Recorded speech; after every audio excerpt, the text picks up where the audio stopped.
Eu estava no hall de entrada da minha própria casa, aquela que passei 8 anos reformando, escolhendo cada detalhe com carinho, quando ouvi meu marido, Caio, dizer algo que fez o ar sumir dos meus pulmões. Eu não sei como você aguenta olhar para aquela baleia gorda todos os dias. A risada que veio depois não era dele. Era da irmã dele, Renata. Uma risada seca, maldosa, que sempre me incomodou, mas que naquela noite soou como se fosse feita de ferro batendo contra a pedra. Minha mão ficou parada no ar, segurando a sacola com as compras do mercado. Meu coração parou junto. Não porque ele me chamou de baleia, nem porque chamou de gorda. Eu já tinha ouvido críticas sobre meu corpo desde que me entendo por gente. Dói, é claro, mas só isso não seria suficiente para me partir. Foi o jeito que ele falou, a frieza, o desprezo, o nojo. Porque havia nojo. Ela acha que eu a amo, Caio continuou, com uma naturalidade que rasgou minha alma. Mas estou só esperando o momento certo. Quando a sociedade dela cair no meu nome, adeus, a gorda que ache outro otário. Eu fiquei imóvel. Imóvel de um jeito que nem consigo explicar. Meu corpo deixou de ser meu. Eu era só ouvido, só percepção, só dor silenciosa. A Renata respondeu em tom cúmplice, quase animado. Você merece muito mais, Caio. Sempre disse isso. E quando você tiver a parte dela na empresa, vai poder finalmente respirar. Ela te prende, te sufoca e nem percebe. Minha visão ficou turva. Não por lágrimas. Elas viriam depois. Mas por um choque tão grande que parecia desligar partes do meu cérebro. Respirei devagar. Tentei fazer silêncio. Queria desaparecer. Virar vapor. Nunca imaginei que pudesse ser tão rápido, tão direto, tão cruel. Se você gosta de histórias reais, já deixa o like e se inscreve no canal. Ah, não se esqueça de comentar sua cidade e estado para eu saber por onde nossas histórias estão chegando. Meu nome é Laura Martins. Tenho 36 anos. Sou fundadora da Martins e Rosa Arquitetura Integrada, uma empresa que começou numa kitnet apertada, com uma mesa emprestada e um notebook que desligava se eu mexesse no cabo de energia. Hoje, minha empresa assina projetos em 5 estados, administra condomínios de alto padrão e emprega centenas de famílias de forma indireta. Eu construí tudo trabalhando até os ossos. Não tive atalhos. Não tive fortuna herdada, não tive mentores poderosos abrindo portas para mim. Apenas meus rabiscos de madrugada, meu caderno cheio de cálculos e minha obsessão por transformar espaços em lares, sonhos em concreto, ideias em realidade. Meu pai me ensinou isso antes de morrer. Ele dizia: Laura, espaço é identidade. Quem domina o próprio espaço, domina a própria vida. Eu nunca soube o quanto essa frase ia pesar anos depois. Eu o conheci quando estava supervisionando a construção de uma escola pública em Curitiba. Meu cabelo estava preso, eu estava cheia de pó de gesso, com a prancheta debaixo do braço, falando alto com um empreiteiro. Ele apareceu ali como quem não estava procurando nada, mas de repente encontrou tudo. Charmoso, gentil, atencioso, educado. Ele dizia que eu era fascinante, que adorava a minha inteligência, que amava o fato de eu ser de verdade. E eu quis acreditar, porque Caio me olhava como se eu fosse maior que qualquer prédio que eu já tinha projetado. E isso, para alguém que passou a vida inteira aprovando valor, é viciante. Casamos 2 anos depois, e naquela noite em que ouvi a frase que me quebrou, percebi que nada daquilo tinha sido real. Eu fiquei ali, parada no hall, com as sacolas pesando nas mãos. Pesando menos, na verdade, do que a verdade que caía sobre mim. O vulto da luz das lâmpadas refletia no piso de porcelanato que eu mesma escolhi. Tudo naquela casa carregava minha marca, exceto meu casamento. Ou achava que carregava. Ouvi Renata continuar. Você só precisa esperar a alteração societária. Quando ela transferir metade para você, acabou. Eu sempre disse que homens como você não deviam se contentar com gordas carentes. Você merece estar com alguém melhor. Silêncio. E Caio respondeu: calma, falta pouco. Ela confia em mim. Daqui a 4 meses tudo será meu. Meu, meu, meu. A palavra ecoou como uma porta batendo dentro da minha cabeça. Eu soltei as sacolas na bancada sem fazer barulho. Respirei fundo, tentei parecer normal. A porta da sala abriu e vi os dois de costas. Eles estavam na varanda rindo. Ele me amava? Nunca. Ele me admirava? Nunca. Eu era apenas uma ponte para o homem que ele queria ser. Caio entrou primeiro e, quando me viu, deu aquele sorriso que eu conhecia tão bem. Um sorriso ensaiado, treinado. E agora eu sabia. Completamente falso. Amor, você chegou! A gente estava falando de você agora mesmo. Eu engoli seco. Meu rosto não demonstrou nada. Sobre mim? Que honra! Ele riu, andou até mim, me abraçou pela cintura e foi aí que eu percebi. Eu não sentia mais nada quando ele me tocava, como se tivessem arrancado o coração e deixado apenas o casco. Estávamos pensando em pedir comida japonesa. Você quer alguma coisa? Eu balancei a cabeça. Estou sem fome. Era mentira, mas naquele momento tudo em mim estava sem fome de vida. Depois que Renata foi embora, Caí subiu para o banho. Eu fiquei sentada na copa, encarando o vazio. Eu amava Caio até aquela noite. Ou achava que amava, ou precisava acreditar que amava. Mas ali eu experimentei a sensação mais estranha do mundo. Uma parte de mim morreu, e outra parte nasceu no mesmo segundo. A parte que morreu era a Laura que acreditava em promessas. A que nasceu, eu não conhecia ainda. Mas ela estava ali, respirando devagar, reorganizando instintos, juntando peças. Eu sempre trabalhei com projetos. Nunca iniciei nenhum sem estudo, sem análise, sem visão do todo. E ali naquela mesma noite percebi. Eu tinha que fazer um projeto para minha própria vida. Um que me salvaria. E que destruiria Caio sem que ele percebesse até ser tarde demais. Acordei no dia seguinte antes do despertador. O sol ainda nem tinha tocado as janelas. Eu fui para o meu escritório particular, o que Caio raramente entrava. Preparei um café forte e abri o meu computador. Comecei a traçar a primeira fase do meu plano. Eu não ia confrontar o Caio. Não ia chorar na frente dele, não ia pedir explicações, não ia pedir amor. Eu ia sobreviver. E sobreviver, para mim, sempre significou pensar com frieza. Passei a manhã analisando contratos da empresa, documentos da sociedade, mudanças recentes nas cláusulas, limites do acordo pré-marital, valores envolvidos, espaços vulneráveis. Caio não era inteligente. Ele era oportunista. E oportunistas deixam rastros.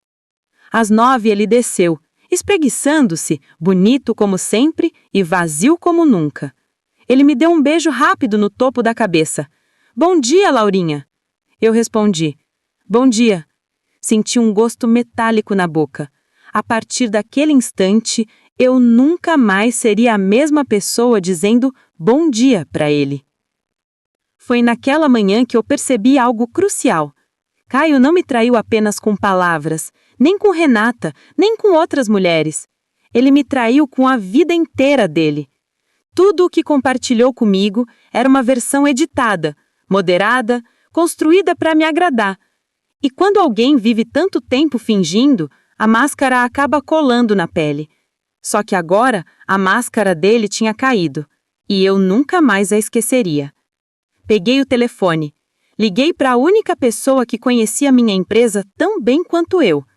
Helena Prado, minha mentora, advogada empresarial, mulher que derrotou gigantes no tribunal e que sempre me dizia: Laura, não existe golpe perfeito quando existe preparo.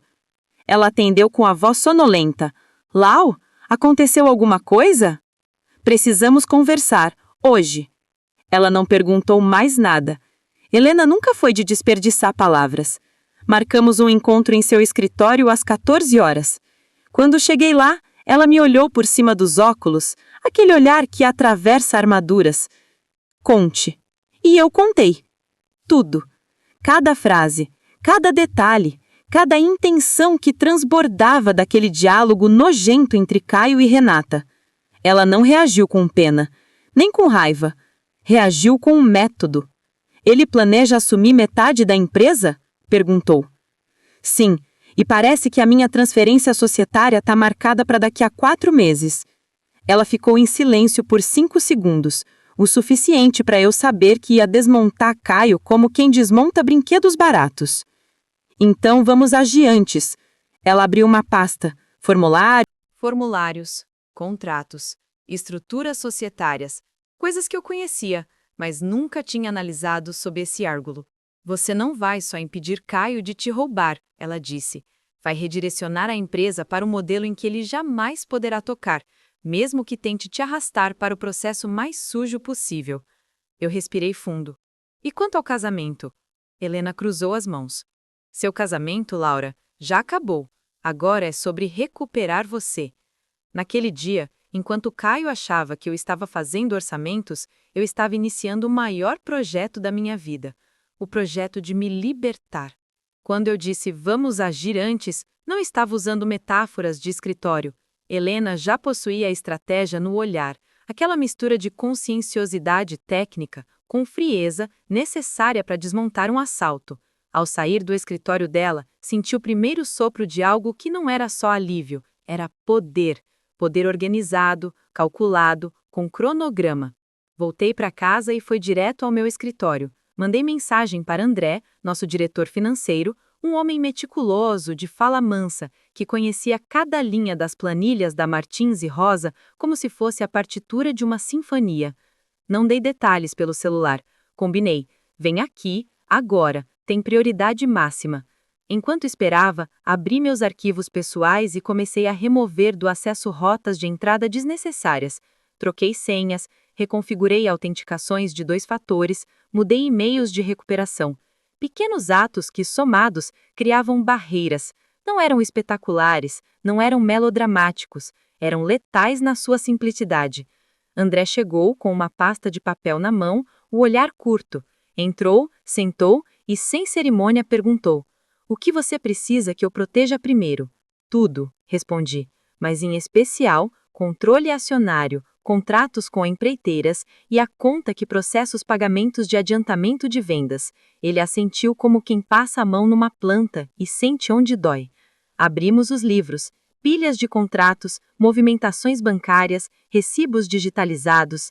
Eu percebi ali, nas folhas, o que o instinto já havia me mostrado. Minha empresa e minha vida financeira eram um mosaico intrincado, e, em um casamento feito para lucro, mosaicos quebram em pontos previsíveis. André me explicou, com a paciência de sempre, onde Caio poderia tentar interferir.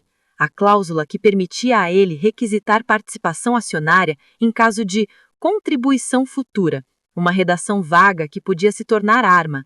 Havia também assinaturas subliminares em contratos menores, que o colocavam em posição de administrador temporário, caso eu aceitasse um acordo de reestruturação operacional que ele costumava sugerir como gesto de apoio profissional. Ele levantou a cabeça e olhou para mim. "Podemos blindar, Laura, mas precisa ser rápido e discreto. Se ele notar, pode acionar a transferência. Se notar, pode queimar ativos antes de você mover tudo." A palavra discreto ressoou. Eu precisava de uma manobra que parecesse natural, justificável, sem levantar suspeitas, e com o tempo curto, uma venda abrupta, como no plano antigo que eu havia ouvido em outra história, seria óbvia demais. Tive que ser mais engenhosa. Decidi usar aquilo que eu já tinha de melhor: reputação técnica e projetos. Minha empresa era tão evidente no mercado que cada movimento poderia ser disfarçado como expansão natural. A estratégia de Helena era exata: criar camadas, não apenas transferir ativos, mas convertê-los em instrumentos empresariais complexos, holdings, participações, direitos sobre projetos futuros, contratos de licenciamento de marca. Em breve, Todos os valores relevantes seriam convertidos em cotas não saudáveis facilmente contestáveis em prazo curto. A primeira peça, criar uma holding patrimonial que passasse a deter a maior parte dos ativos operacionais e financeiros. Ela teria um quadro societário com investidores externos confiáveis, não para perder o controle, mas para diluir qualquer tentativa de tomada por alguém que não fosse acionista formal. Uma operação legítima, com propósito de crescimento, algo que qualquer consultor recomendaria como estratégia de capitalização. Oh, perfeito para nossas intenções! Helena me conectou a uma investidora anônima, um veículo de investimento discreto, gerido por uma trust office em São Paulo, com histórico de aportes a fundos imobiliários e empresas de serviços. A proposta? Um aporte estratégico que justificaria a reestruturação. Em troca, parte das ações iria para esse veículo e, por contrato, adequadamente protegidas por cláusulas de lock-up e governança rígida. André trabalharia nos números, Helena redigiria os contratos, eu, como rosto, assinaria as linhas que dariam plausibilidade ao movimento. Enquanto tudo isso se encaminhava, contratei quem mais precisava: informações. Não queria apenas reagir, queria conhecer as intenções de quem conspirava. Não escolhi um investigador tradicional. Contratei uma jornalista investigativa que eu conhecia de uma causa social, porque ela tinha rede de contatos e, mais importante, era boa em descobrir o que as pessoas achavam que estavam escondendo. O nome dela era Marina. Ela veio numa tarde chuvosa, com um casaco grande e uma lista de perguntas. Mostrei as conversas do hall. Editei a voz, mas os trejeitos eram os mesmos. Ela começou a mapear. Renata não costuma se expor, disse Marina por fim. Ela é do tipo que fala alto em casa porque precisa de audiência. Se ela ajudou a arquitetar isso, deve haver alguém por trás dela com acesso ao financeiro. Normalmente é irmão, pai, um sócio oculto. Vou seguir as pistas. Marina voltou com pequenas pepitas em poucos dias. Mensagens apagadas recuperadas, notas de restaurantes, saques em numerário, transações para um CNPJ de fachada que pagava serviços de consultoria. Esse CNPJ estava ligado a uma corretora que fazia câmbio, que facilitava saques em espécie. O padrão era claro. Caio fazia pequenas compras, saques, liberava quantias em cash. Não parecia grande, mas era recorrente. E havia um detalhe que me gelou. Alguns desses saques estavam relacionados a um novo apartamento que fora alugado no nome de outra pessoa. Um lugar com cômodos que coincidiam com locais das fotos que Marina encontrou no celular de uma das recepcionistas de um prédio comercial onde Caio frequentava. A cada descoberta, a estratégia se afinava. Não precisava apenas provar a traição com a jovem de 26 anos. Precisava demonstrar uma dinâmica financeira que expusesse a intenção. Ele não apenas buscava afeto, ele arquitetava um roubo gradual. Enquanto isso, no cenário doméstico, eu comecei a agir como a esposa dócil que sempre fui treinada a ser. Fazia refeições, participava de eventos familiares, ria. Era uma performance, mas na privacidade dos meus dias, eu me transformava em engenheira dos meus próprios muros de proteção. A dualidade me confundia e, ao mesmo tempo, me deu força. Vivia de dois pulsos, o peito vazio à noite e a máquina de trabalho durante o dia. Algumas vezes, enquanto fingia tranquilidade, observava Caio de longe. Havia uma inquietação nova nele, mais leve em alguns dias e afiada em outros.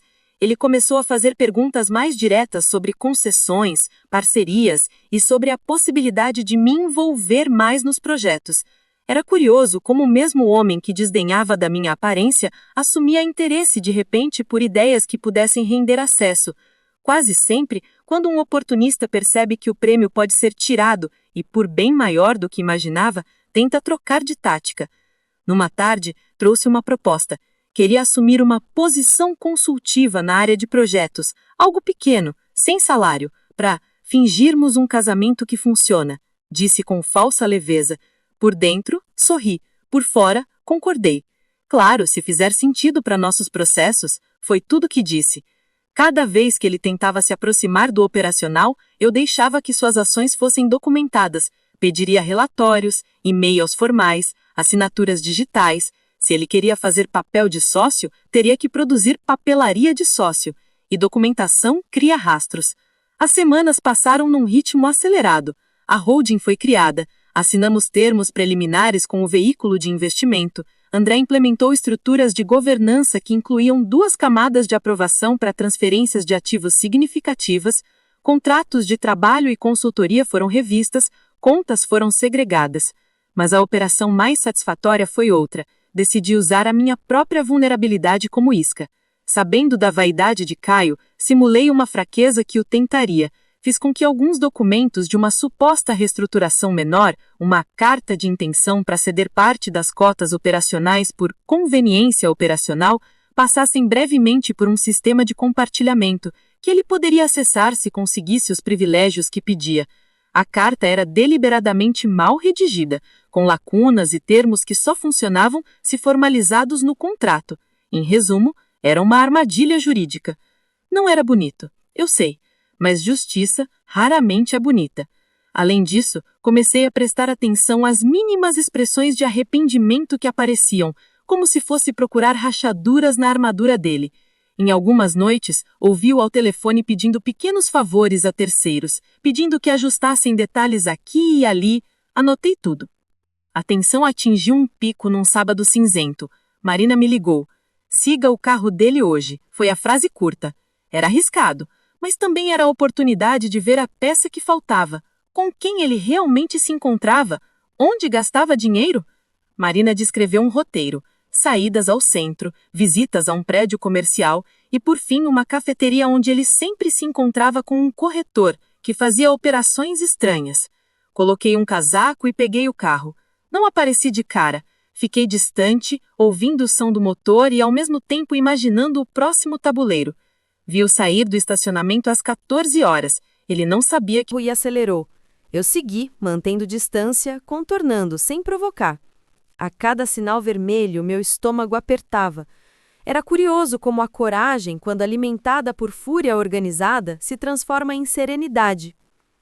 Ele parou no prédio indicado, entrou e saiu com um homem de gravata. Conversaram rápido, entregaram um envelope, sorriram. Depois, dirigiu até o apartamento que eu já suspeitava. O aluguel estava no nome de uma consultoria de eventos, mas o porteiro manteve quem passava por lá em horários noturnos. Ele entrou com o mesmo sorriso cúmplice que eu já vira nas fotos que Marina me enviara.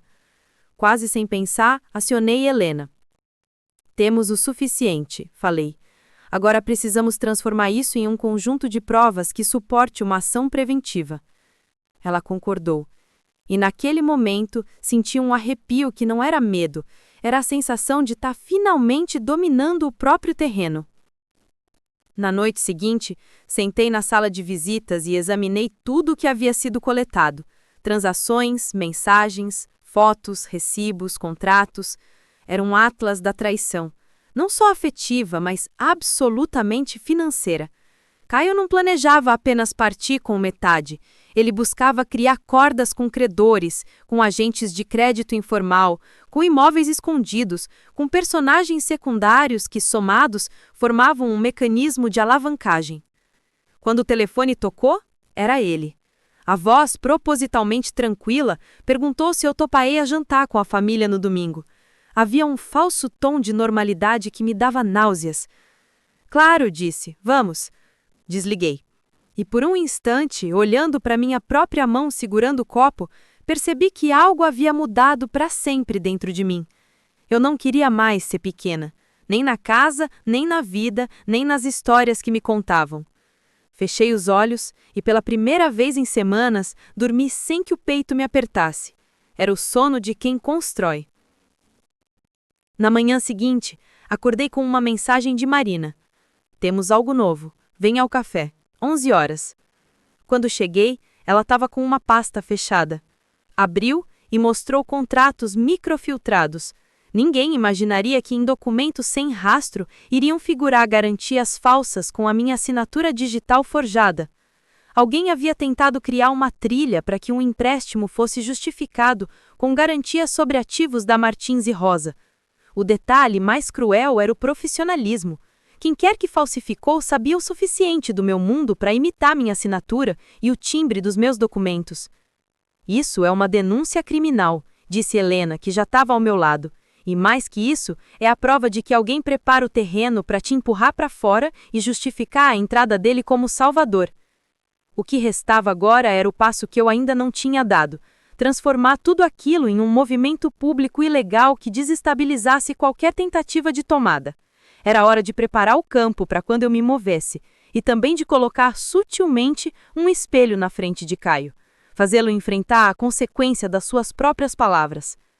Quando saí do café com a pasta pressionada contra o peito, senti que havíamos chegado ao ponto de não retorno. A parte técnica estava pronta, o tabuleiro estava armado. Restava a última coisa: proteger minha alma para a batalha que viria. E eu, pela primeira vez desde aquela risada no hall, senti que podia vencer.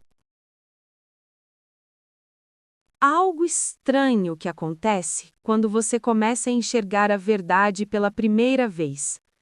Do nada, tudo parece suspeito. A entonação, a pausa, o sorriso, o bom dia, todo detalhe ganha outro contorno. Naquele domingo, sentei no porta-malas do meu carro, estacionado em frente à casa da mãe de Caio, e fiquei observando as pessoas chegando. Era como assistir a uma peça de teatro onde todo mundo decorou a fala, menos eu. Eu já não sabia se o incômodo que sentia era medo, raiva ou uma espécie de antecipação mórbida. Talvez fosse tudo junto. Eu ainda estava processando as descobertas da última semana: contratos falsificados, movimentações financeiras escondidas, detalhes que apontavam para um plano que já não era apenas torpe, era criminoso. Agora eu precisava interpretar Caio como se fosse um personagem. E eu, por mais doloroso que fosse admitir, precisava agir como se não soubesse de nada. A mãe de Caio, Sônia, abriu a porta com aquele sorriso plastificado que eu conhecia há anos. "Laura!" ela exclamou, exagerando o entusiasmo. "Entre, querida." Querida. Sempre achei curioso como certas pessoas conseguem usar palavras de carinho como armas. Sônia era assim. Daquelas que te elogiam sorrindo enquanto te medem de cima a baixo. Daquelas que dizem: "Você fica linda com esse vestido", mas o tom soa: "Como você teve coragem de sair assim?" Entrei. Caio levantou do sofá. E por um segundo, juro, vi algo nos olhos dele. Não culpa, não vergonha, não amor, mas medo. Medo de que eu tivesse descoberto? Medo de perder o que queria arrancar de mim? Ou medo de que eu agisse primeiro? Não sei. Só sei que por dentro sorri. Durante o jantar, Caio se comportava como um marido modelo. Serviu meu prato, tentou me fazer rir, fez comentários carinhosos na frente da mãe. Mas algo estava errado. Muito errado. Ele se esforçava demais. E quem se esforça demais é quem teme demais. Em um momento, Sônia comentou: "Laura, querida, Caio me disse que você está planejando uma grande mudança na empresa. Fiquei tão feliz. Afinal, uma mulher não pode viver pensando só em trabalho a vida inteira, não é?" A frase caiu na mesa como um copo quebrado. Caio arregalou os olhos discretamente. Ele não queria que eu soubesse que ele tinha comentado sobre a reforma societária. Que mulher ingênua e controlada contaria algo tão importante à sogra? Mas eu não era essa mulher. E eles sabiam disso. Eu sorri com delicadeza. "É verdade, Sônia, mas tudo está sendo tratado com muito cuidado. Mudanças assim precisam ser planejadas." Olhei para Caio, com precisão. Ele abaixou a cabeça e cortou a carne. A faca tremia. Eu vi.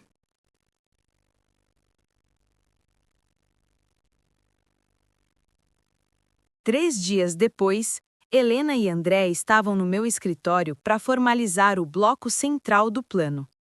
A holding estava constituída, a reorganização dos ativos em fase final, os elementos que dariam estabilidade jurídica prontos. Mas faltava um movimento. E esse movimento tinha que parecer partir dele. Laura, disse Helena. Precisamos provocar Caio a tentar acessar documentos que ele acredita serem reais. O alvo é fazê-lo cometer um ato que demonstre intenção clara de fraude ou de interferência societária indevida. Você quer que ele assuma o risco? Respondi. Não, Laura. Eu quero que ele revele quem ele realmente é. Eu respirei fundo. Aquela frase mexeu comigo mais do que eu queria admitir. Eu estava expondo Caio, mas também estava expondo partes de mim que eu sempre escondi. Minha rigidez, minha autocobrança, minha mania de perfeição. A verdade é que eu sempre achei que só seria amada se fosse impecável. E agora, descobria que nem sendo impecável eu tinha sido amada. A dor não vinha da traição. Vinha da constatação de que eu nunca me permiti ser vulnerável. Nem para mim. Criamos um documento falso, tecnicamente verdadeiro, juridicamente inofensivo, mas emocionalmente convincente. Chamava-se Proposta de Reorganização de Cotas para Melhoria Operacional. Ele sugeria que eu cederia, por conveniência e otimização administrativa, 28% da empresa para Caio. Era perfeito demais para ele resistir. E perigoso bastante para que, ao tentar acessá-lo sem autorização, assinasse sua sentença. Mas a parte mais delicada não era o documento em si, era o que ele significava. Eu estava deixando de ser reativa e estava assumindo o comando de quem eu queria ser.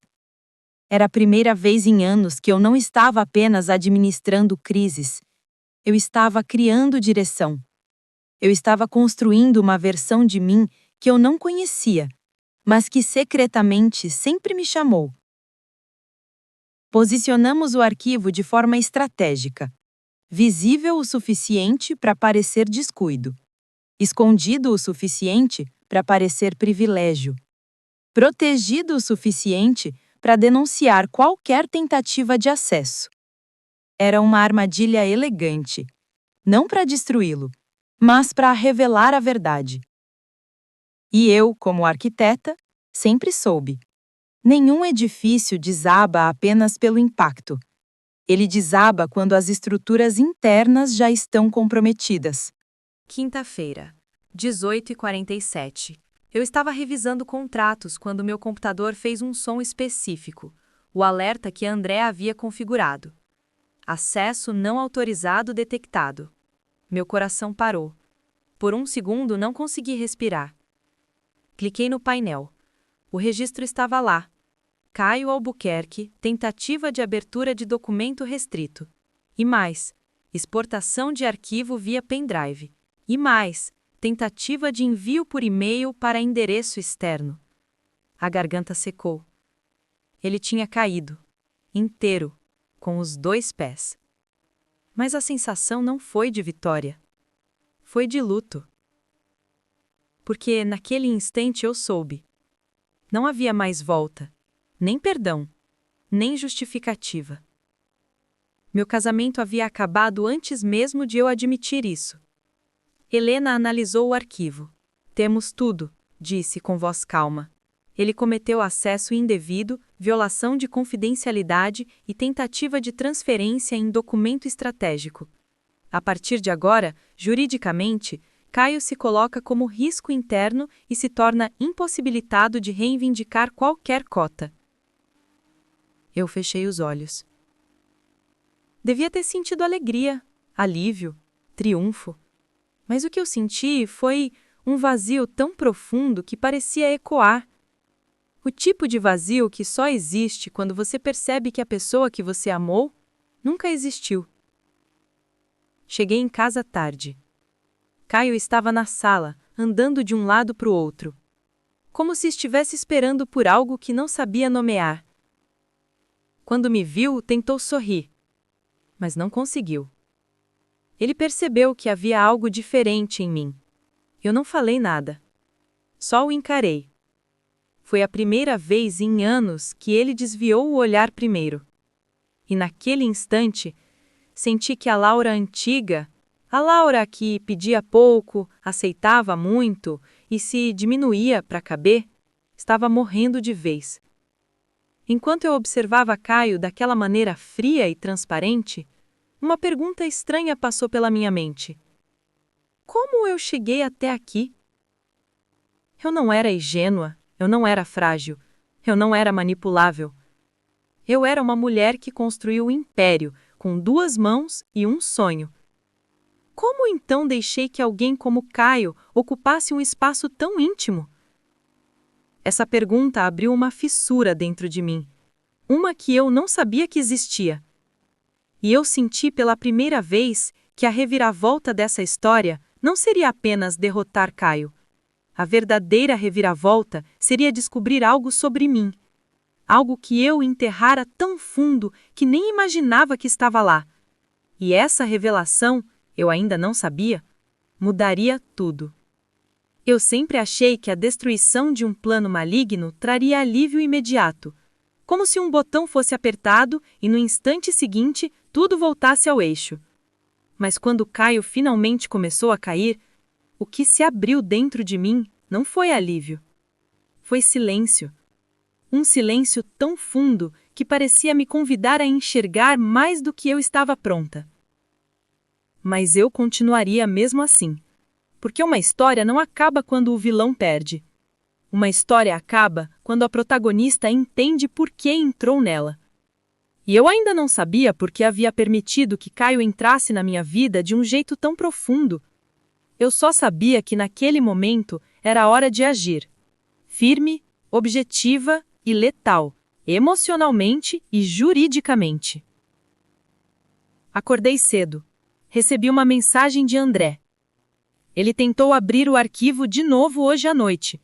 Pegamos mais 2 tentativas e uma exportação via celular. Era a confirmação que faltava.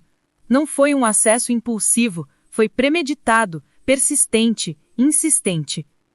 Era confissão involuntária. E, acima de tudo, era a estratégia de alguém que já tinha assumido que eu era um alvo, não uma esposa. Helena me ligou minutos depois.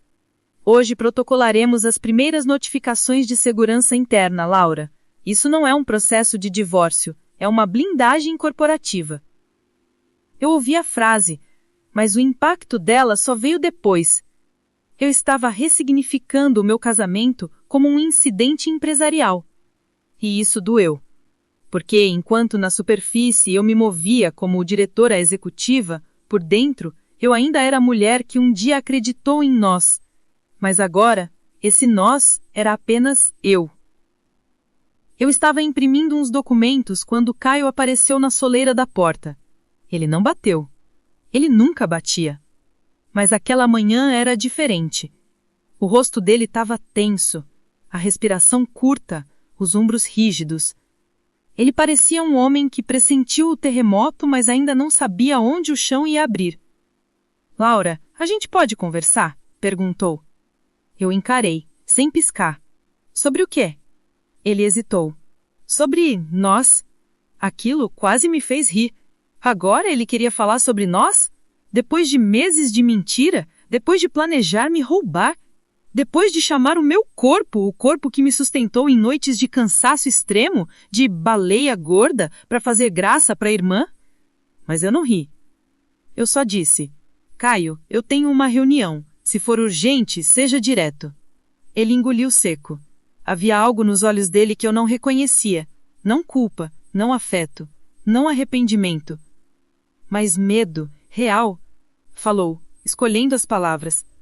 Eu sinto que você anda diferente, fria, distante. Parece que está escondendo algo de mim. Eu soltei um leve sorriso. Não de felicidade, de ironia. Curioso você achar isso. Ele franziu a sobrancelha. Como assim? Antes que ele continuasse, meu celular vibrou. Era a Helena. Eu aproveitei para encerrar.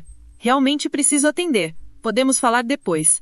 Ele saiu, mas não antes de lançar um último olhar, o olhar de quem tenta decifrar algo que escapou das mãos.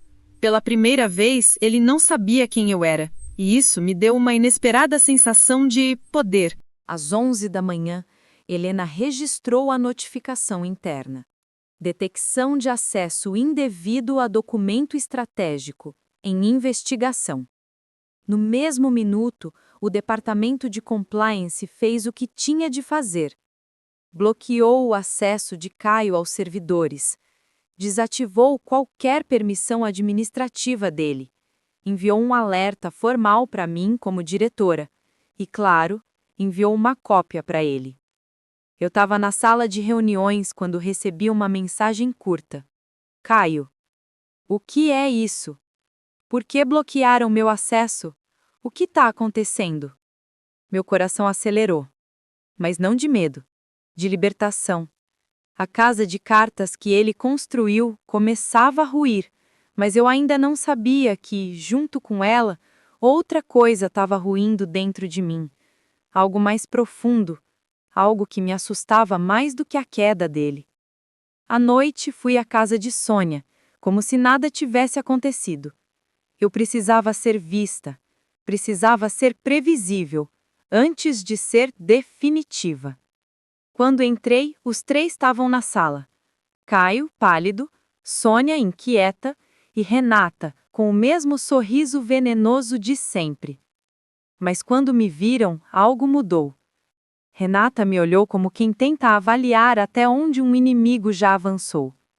Sônia segurou o terço no colo, o que só fazia quando estava realmente nervosa. E Caio deu 2 passos na minha direção. Laura, por favor, me explica o que está acontecendo na empresa. Eu permaneci imóvel. E foi essa imobilidade que os assustou. Não tenho nada a explicar, Caio. A empresa tem protocolos. Se houve uma investigação, você deve falar com os responsáveis. Ele arregalou os olhos. Como assim? Isso é sobre mim? Sobre algo que eu fiz? Renata levantou. Laura, querida, talvez você esteja se precipitando. Eu a cortei. Renata, você não trabalha na empresa.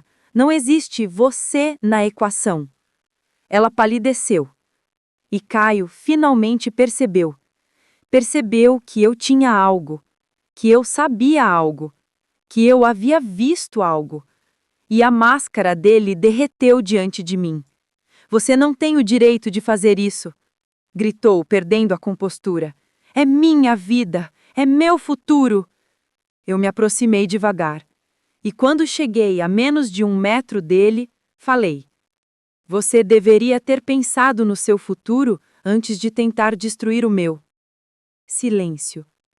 Um silêncio tão profundo que até os móveis pareciam nos observar.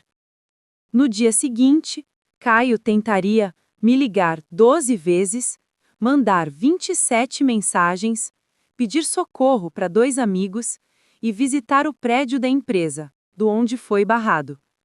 Renata me enviaria um áudio agressivo acusando-me de esmagar um homem vulnerável. Sônia me mandaria uma mensagem passivo-agressiva dizendo: Você sabe que ninguém ama você como meu filho ama, vocês só precisam conversar. E eu não respondi nenhuma delas. Porque naquele ponto, eu já tinha entendido. Eles não estavam desesperados por mim. Eles estavam desesperados pelo que sempre quiseram de mim. Controle, dinheiro, influência, acesso. E agora, tudo isso estava fugindo entre os dedos deles. Mas Caio ainda tinha forças para tentar mais uma coisa. Algo que eu não esperava. Algo que quase fez meu coração falhar. Ele apareceu no meu escritório. Sem aviso, sem permissão. Os seguranças o barraram, mas ele insistiu tanto que permitiram que ele ficasse no hall desde que eu autorizasse. E eu autorizei. Não porque queria vê-lo, mas porque eu precisava vê-lo. Eu precisava encarar o homem que destruiu nossa história. E eu precisava encarar a mulher que permitiu que ele quase me destruísse junto. Quando saí do elevador, lá estava ele. Desarrumado, o rosto cansado, os olhos vermelhos, a camisa amassada e uma expressão que eu nunca tinha visto. Não era fúria, não era orgulho, não era manipulação.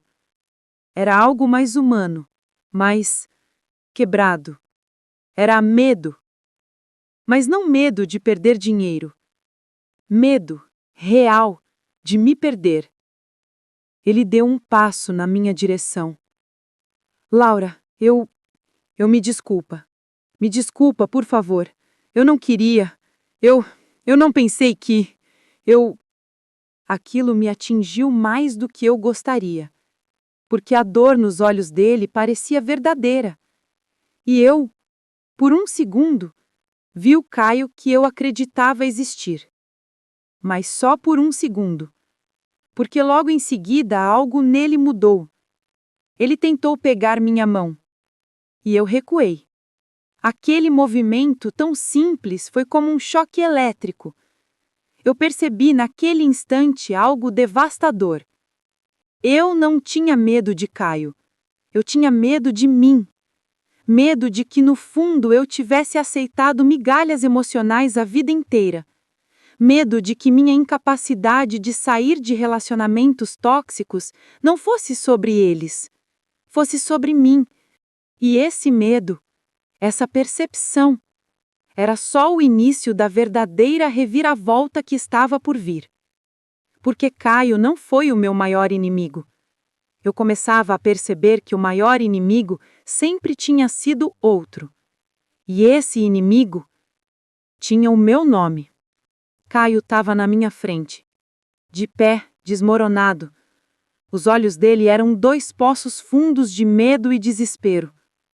Laura, eu repetiu com a voz falhando. Me escuta, eu errei, eu menti e mas eu te amo. Se fosse outra época, aquela frase teria me destruído. Mas não agora. Eu o encarei com uma calma que eu mesma nunca tinha visto em mim. Caio, disse suavemente, você não me ama. Ele arregalou os olhos. Eu amo sim, eu sei que parece que não, mas... Não, Caio. O problema não é você não me amar. O problema é que eu também não me amava. E por não me amar, aceitei você. Aquela frase? Ele não estava preparado para ouvi-la. E pela primeira vez, nem eu estava. Mas a verdade não pede permissão para existir. Ela só aparece e muda tudo. Helena chegou instantes depois. Ela se aproximou com a postura rígida de quem sabe a exata quantidade de dor que precisa ser carregada num processo de libertação. Senhor Caio Albuquerque, disse ela formalmente. Conforme notificado, o seu acesso foi suspenso. A empresa abrirá procedimento interno e penal contra os atos cometidos. Recomendamos que entre em contato com seu advogado. Caio a ignorou. Ele só olhava para mim, como se eu fosse a única coisa que ainda poderia salvá-lo. Laura, por favor, você não precisa fazer isso comigo. Nós podemos tentar de novo. Eu posso mudar, Eu respirei fundo. E sem levantar a voz, sem gritar, sem fazer drama, eu disse a frase que finalizou tudo. Caio, o que acabou não foi apenas nosso casamento. O que acabou foi a minha permissão para ser pequena. Ele ficou imóvel, como se eu tivesse arrancado o chão dele com as mãos. E aquela foi a maior ironia de todas. Ele passou anos tentando me diminuir, e só quando parei de ser pequena, ele desmoronou. O processo foi rápido. Com todas as provas, a fraude documental, a tentativa de roubo societário, o acesso indevido, as evidências da amante, a cooperação de terceiros, Caio não tinha defesa. O juiz foi direto. O réu demonstra a intenção clara de se beneficiar de forma ilícita dos bens da autora. A dissolução se dará sem partilha. A autora mantém todos os bens, o réu assume suas dívidas pessoais e o processo criminal seguirá independentemente do cível. Ele empalideceu. Renata tentou levantar indignada. Sônia chorou. E Caio? Caio me olhou com um desespero que eu nunca tinha visto. Mas naquele momento, eu entendi algo importante. Eu não destruí Caio. Ele se destruiu sozinho. Eu apenas deixei de carregá-lo nas costas. Depois do julgamento, Caio tentou me ligar, tentou vir até o meu prédio, tentou falar com meus amigos. Nada funcionou. E aos poucos, a realidade foi se impondo. Os credores começaram a bater à porta dele. A amante desapareceu ao perceber a verdade.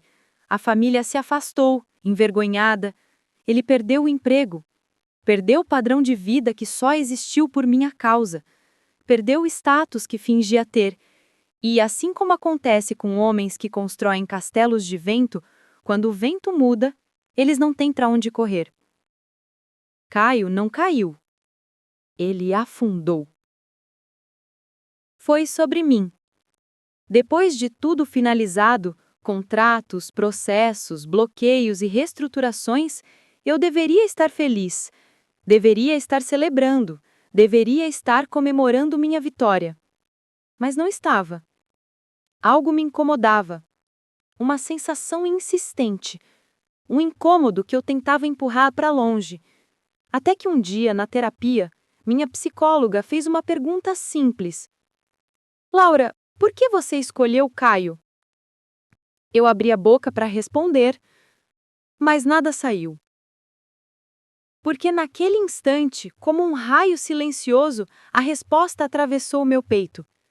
Eu escolhi Caio porque ele me tratava exatamente como eu me tratava. Eu me diminuía, eu me culpava, eu me criticava, eu me chamava de insuficiente, eu me encolhia para caber na expectativa dos outros, eu me punia por não ser perfeita. Caio só ecoou isso. Aquela noite, a noite em que ele me chamou de baleia goda, não foi o início do meu sofrimento, foi o espelho dele. O que doeu não foi o insulto. O que doeu foi perceber que eu acreditava nele. Eu acreditei que eu era uma mulher que precisava agradecer por qualquer migalha de afeto. E foi aí que a verdadeira reviravolta aconteceu. Eu não perdi Caio. Eu perdi a versão de mim que precisava dele. Meses passaram. Minha empresa cresceu, a holding prosperou, meu nome ganhou destaque em revistas de arquitetura. A Câmara Municipal aprovou 2 novos projetos meus. Recebi convites para palestras, novas parcerias surgiram, mas a maior mudança não estava na minha agenda. Estava na minha pele. Eu comecei a acordar sem medo, sem autocensura, sem o peso de provar algo para alguém. Pela primeira vez na vida, eu me olhava no espelho e via uma mulher inteira. Não perfeita, não imbatível, não invulnerável, inteira. A Laura que construiu prédios finalmente estava construindo a si mesma. E nenhum Caio do mundo poderia roubar isso. Eu estava saindo de um evento empresarial no centro de Curitiba quando vi alguém sentado no banco da praça, curvado, quase irreconhecível. Era Caio. Magro demais, olheiras profundas, a roupa amarrotada, o olhar perdido no chão. Ele não me viu, mas eu o vi. E por um segundo, senti algo que não esperava. Não foi alegria, não foi vingança, não foi ódio, foi compaixão.